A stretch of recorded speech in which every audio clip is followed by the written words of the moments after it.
Hello friends, मैं Shravya Pandey. Welcome back to my YouTube channel learning to. Friends, आज की video में मैं बताने जा रही हूँ पॉलीगन टूल का कैसे यूज किया जाता है कोरल ड्रॉ में। तो चलिए स्टार्ट करते हैं।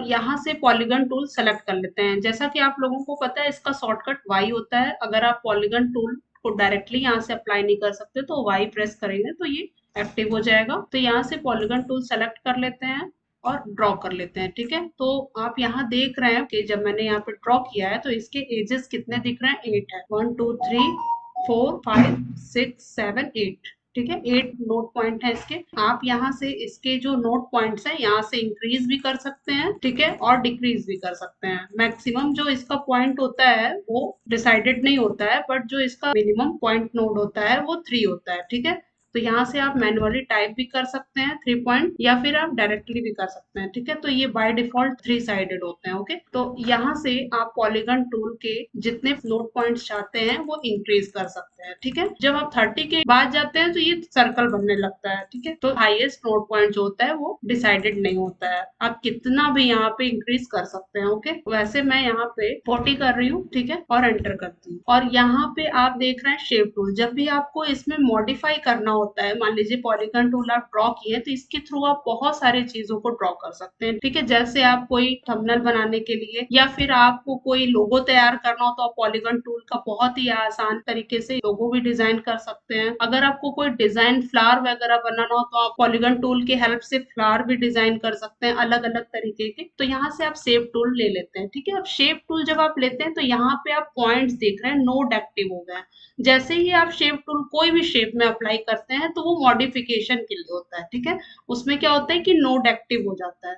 तो यहाँ पे आप इसको जब ड्रैग करते हैं तो देख रहे हैं कि अलग अलग डिजाइन बनेगा। ठीक है, लेफ्ट साइड राइट साइड कैसा भी आप डिजाइन यहाँ से बना सकते हैं। सपोज ये मैंने ये ड्रैग करके यहाँ पे ड्रॉ करती हूँ। ठीक है, उसके बाद यहाँ पे आप देख रहे हैं कर्व, इसको कन्वर्ट टू कर्व कर देती हूँ। तो इस पे जब मैं क्लिक करूंगी, कर्वेचर में अगर आपको देना हो डिजाइन तो आप कर्वेचर भी डिजाइन दे सकते हैं। ओके, फ्लावर बनाना हो तो आप पॉलीगन टूल का यूज कर सकते हैं बहुत इजीली। ओके, लेकिन आप इन पूरे पॉइंट्स को मॉडिफाई नहीं करेंगे, आप कोई एक को ही स्ट्रेच करेंगे तो इसमें पूरे में इक्वली चेंजेस होगा। ठीक है, अब मैं इसको कलर कर देती हूँ। ठीक है, तो ये इस तरीके का भी आप कोई डिजाइन बना सकते हैं। ओके,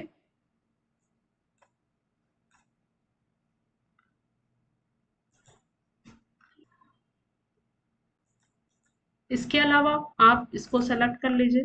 ठीक है, उसके बाद आप यहाँ पे फिर पॉलीगन ले लीजिए और यहाँ से साइजेस के बढ़ा दीजिए। ठीक है, इसके जो पॉइंट्स हैं उसको इंक्रीज कर लीजिए, कन्वर्ट कर दीजिए शेप में। शेप टूल जब यहाँ से आप लेंगे, ठीक है, शेप टूल में कन्वर्ट जब करते हैं तो यहाँ पे नोट पॉइंट आप स्ट्रेच करते हैं और यहाँ पे बहुत सारे अलग अलग भी डिजाइन बना सकते हैं इस तरीके का। ठीक है, तो आप कोई एक पॉइंट को, ये देख रहे हैं नोट पॉइंट सारे हैं, तो आप इस तरीके से भी ड्रॉ कर सकते हैं, कोई भी अलग अलग ड्राइंग बना सकते हैं पॉलीगन टूल की हेल्प से।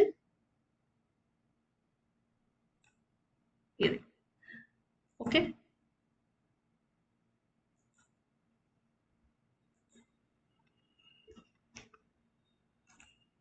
स्टार भी आप बना सकते हैं। यहाँ से इसके 3 कॉर्नर्स ले लीजिए और इसको कंट्रोल डी कर लीजिए। ठीक है, इसको सेलेक्ट करके रोटेट कर लेते हैं। ठीक, इसको नीचे कर। ओके, अब इसको ओवरऑल सेलेक्ट कर लेते हैं, उसके बाद इसमें कोई कलर फिल कर देते हैं। तो ये एक स्टार बन गया। और कोई डिजाइन आप बना सकते हैं। इसके जो नोट्स पॉइंट हैं तो उनको बेसिकली 5 या 4 कर लेते हैं और यहाँ से शेप टूल में कन्वर्ट कर देते हैं। तो देख रहे हैं, इस तरीके से भी आप कोई डिजाइन बना सकते हैं। ओके,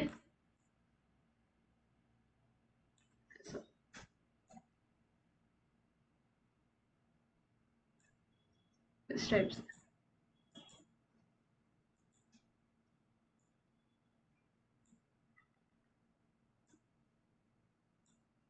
तो आप किसी भी तरीके का डिजाइन बना सकते हैं। इसको सेलेक्ट करेंगे तो आप देखिए कि ये अलग एक डिजाइन बन रहा है। ठीक है, ये बहुत ही यूजफुल टूल होता है, इसका आप यूज कहीं पे भी कर सकते हैं कोई भी डिजाइन बनाने में। उसके अलावा आप यहाँ पे मान लीजिए ये मैंने पॉलीगन शेप ड्रॉ कर लिया है। ठीक, यहाँ से इसका कॉर्नर्स जो है इंक्रीज कर लेती हूँ। ओके, और यहाँ पे शेप में एक्टिव कर लेती हूँ। मान लीजिए मुझे इस तरीके का डिजाइन बनाना है। ओके, फिर इसको सेलेक्ट कर लेती हूँ। सेलेक्ट करके यहाँ पॉलीगन टूल को एक्टिव कर लेती हूँ। अब यहाँ पे आप देख रहे हैं कि तो अगर आपको इसका आउटलाइन चाहिए तो आप इसके आउटलाइन को इंक्रीज कर सकते हैं। ठीक है, थिकनेस को आप घटा बढ़ा भी सकते हैं। अगर आप चाहते हैं कि इसकी आउटलाइन रहे ही ना, यहाँ पे नन कर देंगे तो इसकी आउटलाइन हट जाएगी। ठीक है, तो आप ऐसा भी कर सकते हैं। ओके, उसके बाद यहाँ पे टाइप्स ऑफ लाइन है, कैसा आपको लाइनिंग चाहिए उसकी लाइन की सेटिंग्स आप यहाँ से कर सकते हैं अलग अलग वे में। अगर आपको यहाँ पे लाइन का कलर चेंज करना है तो आप कोई भी कलर यहाँ से पिक करके जो ये आप लाइन देख रहे हैं इस लाइन पे ड्रॉप कर देंगे तो वो कलर उस कलर में कन्वर्ट हो जाएगा। ठीक है, तो आप ऐसा भी कर सकते हैं। ओके, और यहाँ पे एक डॉटेड लाइन देख रहे हैं, डैश लाइन है। ठीक है, अलग अलग टाइप्स की लाइन है, उस लाइन को आप यहाँ से ले सकते हैं। उसके बाद आप यहाँ पे देख रहे हैं वेरिएबल आउटलाइन। सपोज मैं पॉलीगन यहाँ पे ड्रॉ कर लेती हूँ। ठीक है, इस तरह से, और वेरिएबल लाइन इस पे क्लिक कर देती हूँ। अब यहाँ पे आप देख रहे हैं जो एज है उस एज को पकड़ के आप कम और ज्यादा जब करेंगे तो ये क्या होगा, वेरिएबल लाइन ड्रॉ होगा। ठीक है, तो ये आपको बेसिकली लोगों में यूज करने के लिए बहुत ही यूजफुल होता है। तो इसको आप कम और ज्यादा कर सकते हैं यहाँ से। ठीक है, अब इसमें आप कोई भी कलर, अलग भी कलर दे सकते हैं। जैसा भी आपको कोई कलर चाहिए तो आप कलर भी इसमें अलग अलग कलर ड्रॉप कर सकते हैं। ठीक है, तो ये होता है वेरिएबल आउटलाइन। जितना आपको थिकनेस चाहिए आप यहाँ से स्केलिंग कर सकते हैं उसकी। फिर ये फ्रंट और बैक का है, ब्रिंग इनटू फोकस और ब्रिंग इनटू बैक। जो कंटेंट को आपको फोकस में करना है तो आप ये ऑप्शन पे एक्टिव कर देंगे तो वो फोकस में आ जाएगा। ठीक है, यहाँ पे आप पैराग्राफ का है, रैप टेक्स्ट। जो भी आप पैराग्राफ लिखते हैं उसमें आपको कोई टेक्स्ट को ऐड करके शेप के संग दिखाना है तो उसके स्टाइल्स के यहाँ पे दिया हुआ है, डिफाइन किया हुआ है कि अलग अलग स्टाइल्स में आप अप्लाई कर सकते हैं। ठीक है, तो यहाँ पे आप देख रहे हैं मिरर हॉरिजेंटली और मिरर वर्टिकली। ठीक है, तो यहाँ पे आपको जैसा भी आपको वो करना है शेप को, हॉरिजेंटल और वर्टिकल, उसको आप कर सकते हैं। यहाँ से वर्टिकल करना है तो आप शेप को वर्टिकली दिखा सकते हैं, हॉरिजेंटल करना है तो हॉरिजेंटल कर सकते हैं। ठीक, ये मिरर करने के लिए मैंने आपको प्रीवियस में भी बताया था। ठीक है, इसका जो मतलब यूज है बेसिकली वो बस डिजाइन पैटर्न पे है। इसमें जितना भी आप अलग अलग डिजाइन को एक्सप्लोर करेंगे उतना अच्छा होगा। आप अलग अलग लोगोज में यूज कर सकते हैं। तो आज की वीडियो ट्यूटोरियल में इतना ही। नेक्स्ट क्लास में मिलती हूँ। Thank you so much.